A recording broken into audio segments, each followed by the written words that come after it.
डर लग रहा है कि कोई जासूस उनके पीछे लगे। जासूस क्यों लगाएंगे हम? तेजस्वी यादव जी यात्रा पर निकले हैं तो कोई जासूस क्यों भेजेगा उसको? उनको डर लग रहा है कि कुछ तेजस्वी यादव जी हम नहीं समझते हैं कि राजनीतिक में इतने परिपक्व हुए हैं कि वो सपना देखें कि हम बिहार के मुख्यमंत्री बने। हम चाहते हैं कि हर गांव, हर कस्बे में हम के कार्यकर्ता पहुंचे।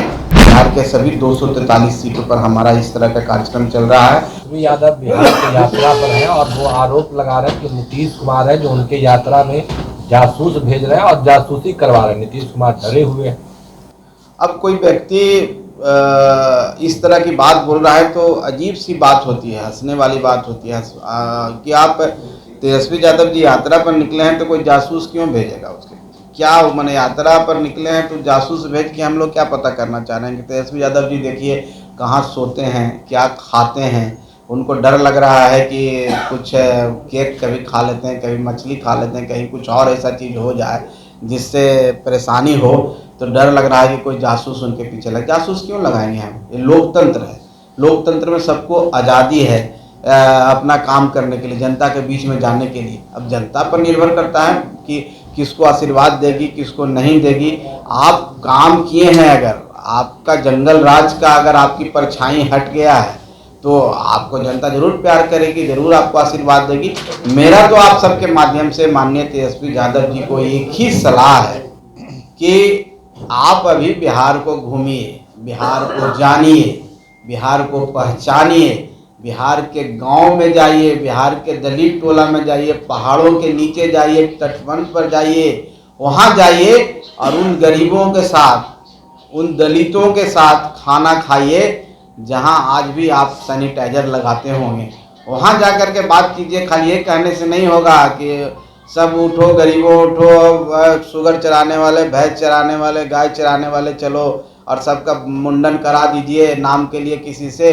ऐसे नहीं होगा। असली बिहार गाँव में बसता है, असली बिहार दलित टोलों में बसता है।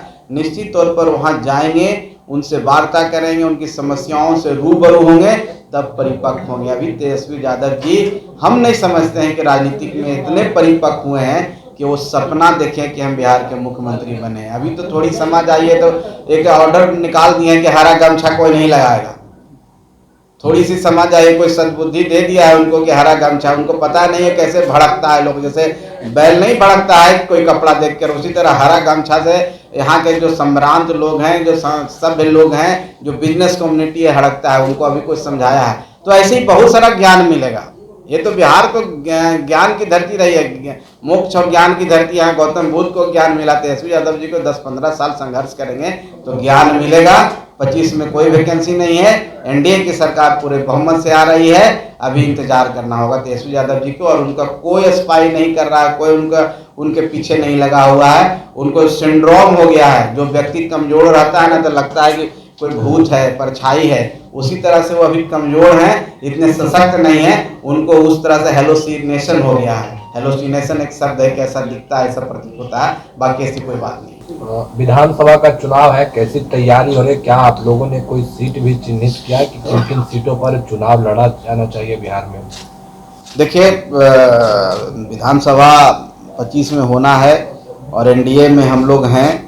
निश्चित तौर पर हम लोग की तैयारी चल रही है। सदस्यता अभियान भी एक तरह का तैयारी ही होता है, क्योंकि आप जनता से कनेक्ट होते हैं, जनता से वार्ता करते हैं और उनको अपने विचारों के बाद बताते हैं और उनको अपनी पार्टी में जुड़ने के लिए आप कहते हैं और आपके विचारों से प्रभावित होकर आपकी पार्टी में जुड़ते हैं। तो निश्चित तौर पर ये एक तरह से चुनावी मोड भी है। 25 का चुनाव आया है, ये भी एक कार्यक्रम है। उसके तहत जहाँ तक सीटों की बात है तो हम लोग अभी जो टारगेट है, हम लोग जो कार्यक्रम कर रहे हैं सभी सीटों पर कर रहे हैं। बिहार के सभी 243 सीटों पर हमारा इस तरह का कार्यक्रम चल रहा है और हम चाहते हैं कि हर गांव, हर कस्बे में हम के कार्यकर्ता पहुँचें, हर घर का दरवाज़ा खटखटाएं। वो उसमें हो सकता है कि साल भर भी लग सकता है, तो वो काम करें। जहाँ तक सीटों का चयन की बात है, हमारी कोर कमेटी बैठी है एक बार और हम लोग अपने हिसाब से देख रहे हैं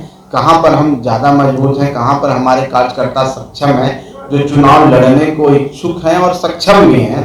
ऐसे जगहों का हम चिन्हित कर रहे हैं और अपने साथियों के साथ बैठ के, जो हमारे आदरणीय साथी भी हैं, हमारे प्रदेश अध्यक्ष भी हैं और चाहे जिला स्तर के भी लोग हैं, उनसे वार्ता हो रही है और हम लोग एक सीट चिन्हित कर करके आप लोग को भी बताएंगे समय पर। और गठबंधन हमारा एनडीए है तो एनडीए गठबंधन में बैठ के हम लोग बात करेंगे, लेकिन जो फाइनल बातें हैं वो सबकी सहमति हो जाएगी, एनडीए के सभी घटक के साथ सहमति होगी, तभी हम लोग इस पर कुछ विचार देने में सक्षम हैं।